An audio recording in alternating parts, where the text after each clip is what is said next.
welcome to the update. I'm Heidi Tiltons. Survivors and their families have returned to the site of Hamas's attack on Israel as a service is held to mark the anniversary. Thousands gathering at the Nova Music Festival Memorial, where 364 people were killed and 44 others were kidnapped on October 7. The festival's co-founder, Ofi Amir, says this should never be allowed to happen again. We come from a place of love, of peace, of freedom and equality. This is not a political message, not a religious message.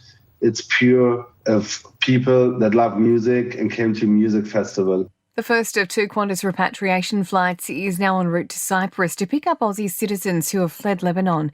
220 Australians will arrive back in Sydney tomorrow night on board the Mercy flight.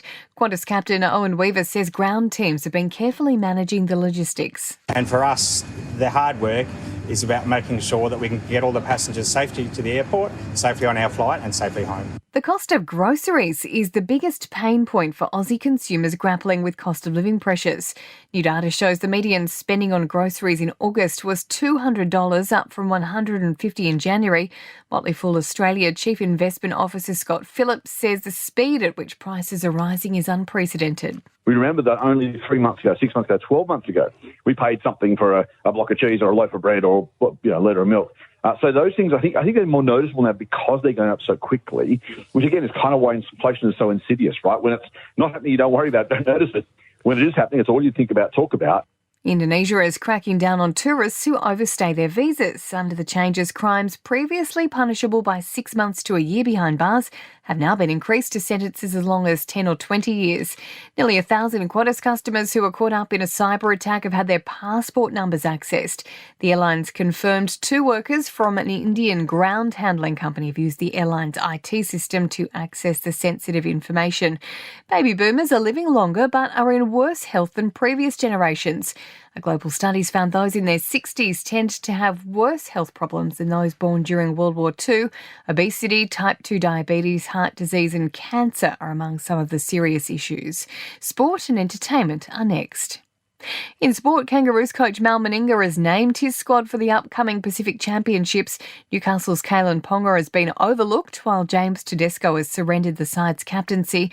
Fresh from last night's grand final win over the Storm, Penrith's Nathan Cleary has made himself unavailable to have shoulder reconstruction surgery. Fellow Panther Isaiah Yeo will captain the side. Melbourne has declared there is no chance of Clayton Oliver leaving the club during the AFL's trade period. Gold Coast has all but ruled out luring Richmond great Dustin Martin out of retirement. And the musical headliner for next year's Australian Tennis Open has been revealed. Pop star Kesha will headline the lineup that also includes Benson Boone and house music icon Armand van Helden. In entertainment news, Sabrina Carpenter is in good company. Her album Short and Sweet joining Taylor Swift's Dead Poets department as the only albums to spend at least 4 weeks at number 1 on the Billboard 200 this year. The Weeknd has become the first male artist to accumulate 10 billion streams on Spotify this year. Fans apparently can't get enough of the Canadian star, who hasn't released an album in 2 years. And Sarah Michelle Gellar has ruled out reprising her role in the I Know What You Did Last Summer sequel.